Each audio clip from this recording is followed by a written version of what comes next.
من بعد الحملة الكبيرة ديال مقاطعة كوكاكولا في المغرب بسبب موقف الشركة الأم في القضية الفلسطينية، فقررت الشركة تبدل الاستراتيجيات ديالها وما بقاتش كتعتمد على الاشهار الكلاسيكي وبدات كتدخل في العاطفه ديال المغاربه بحال الكره والشغف والانتماء الكروي.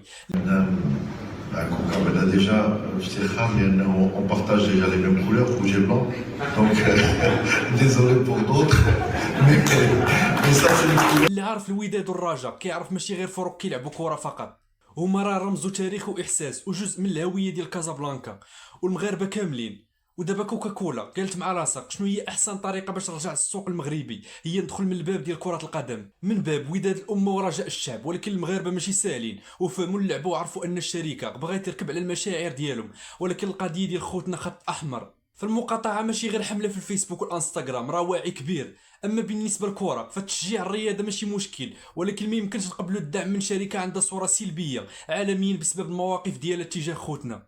وبخصوص الخطوه اللي دارت كوكاكولا كمحاوله لتلميع الصوره ديالها في المغرب، خصوصا في واحد الظرف اللي المغاربه واعيين والموقف ديالهم واضح في القضيه الفلسطينيه، فراه كاع الشركات الكبرى كيديروا غير الحسابات الاقتصاديه وماشي الحسابات الانسانيه.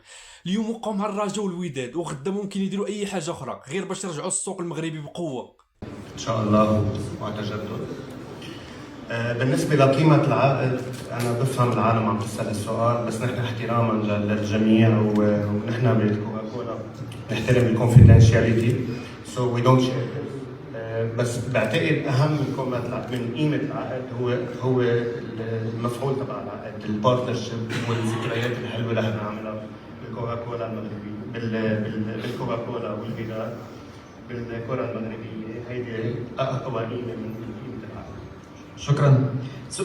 وكاين اللي كيقول ان الوداد والرجاء فروق كبيره وخاصه دعم مالي باش تبقى تنافس، والاحتراف كيطلب رعاة كبار سواء كانت كوكا ولا غيرها. يعني الموضوع فيه جدال كبير، كاين اللي كيشوفها صفقه تجاريه عاديه وكاين اللي كيشوفها خيانه رمزيه للقضيه الفلسطينيه. واليوم فرا ما بقاش ساهل تلعب بالعواطف ديال المغاربه، حيت كلشي ولا واعي وكيعرف شكون يدعم وشكون كيتخبى ورا التوني باش يرجع للسوق بقوه. والا كانت الكره كتجمعنا فرا فلسطين كتجمعنا اكثر. وحتى لو كوكاكولا حاولت تدخل من الباب ديال الكره فرا المغاربه غيبقاو سادين الباب ديال المبادئ ديالو.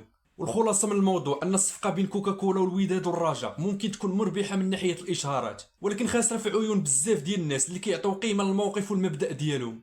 وهذه رساله لكاع المغاربه، فرا الفلوس ما كتشريش الضمير والاعلانات ما كتمحيش الذاكره. واخيرا انا راه ماشي ضد الكره ولا ضد الرياضه بصفه عامه، ولكن ضد المحاولات اللي كتحاول تستغل الشغف ديال الناس باش تبيض الصوره ديال الشركات فقدت الثقه عند المغاربه. واخيرا الا وصلتي حتى هنا ما تنساش تخلي لايك واشترك في القناه وفعل زر الجرس باش توصل بكل ما هو جديد ان شاء الله.